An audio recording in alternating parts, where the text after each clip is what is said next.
నందిగామ ప్రభుత్వ పాఠశాలలో ఘనంగా స్వాతంత్ర దినోత్సవ వేడుకలు.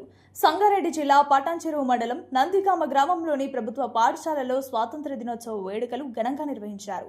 సర్పంచ్ విక్రమ్ గౌడ్ ఆధ్వర్యంలో జరిగిన కార్యక్రమానికి గ్రామస్తులు, ప్రజాప్రతినిధులు, ఉపాధ్యాయులు, విద్యార్థులు పెద్ద సంఖ్యలో హాజరయ్యారు. జాతీయ పతాకాన్ని ఆవిష్కరించి జెండాకు వందనం చేశారు.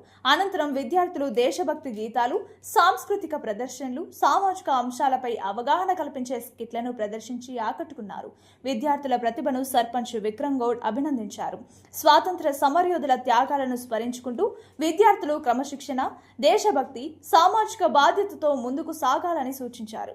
విద్యార్థుల్లో దాగి ఉన్న ప్రతిభను వెలికితీసేందుకు పాఠశాలల్లో ఇలాంటి కార్యక్రమాలను ప్రోత్సహించాల్సిన అవసరం ఉందన్నారు. కార్యక్రమంలో ఉప sarpanch Goremiya, market committee chairman Sivanandam, ward సభ్యులు, గ్రామ పెద్దలు, ఉపాధ్యాయులు పాల్గొన్నారు.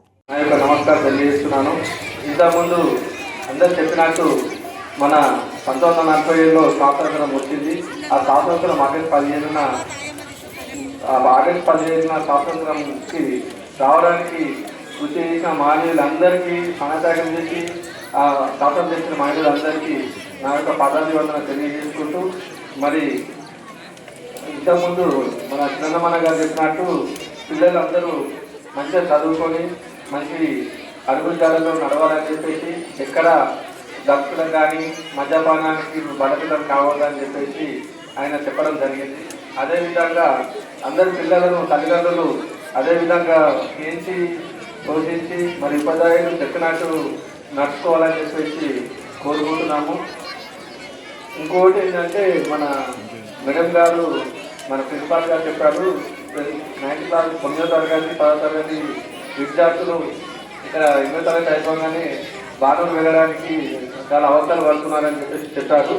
ఇంత ఒక 10 రోజుల ముందు మన జిల్లా విద్యాధికారిని కలిసి అర్జీ పెట్టడం జరిగింది. నంద్యాల గ్రామానికి 9వ తరగతి 10వ తరగతి ఇవ్వాలని చెప్పేసి అడగడం జరిగింది. వాళ్ళు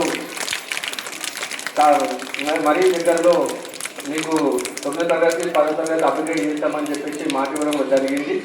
మళ్ళీ నెక్స్ట్ వచ్చే సంవత్సరం కల్లా 8th క్లాస్ పిల్లలు ఇక్కడనే 9వ తరగతి చదువుకోవచ్చు అని చెప్పేసి మీ ముందర తెలియజేసుకుంటూ సెలవు తీసుకుంటున్నాను. కొంచెం ఊళ్ళో కొన్ని పనులు, గ్రామ పంచాయతీ పనులు జరుగుతున్నాయి కాబట్టి అక్కడ వెళ్ళాల్సిందిగా నాకు కొంచెం పనులు కాబట్టి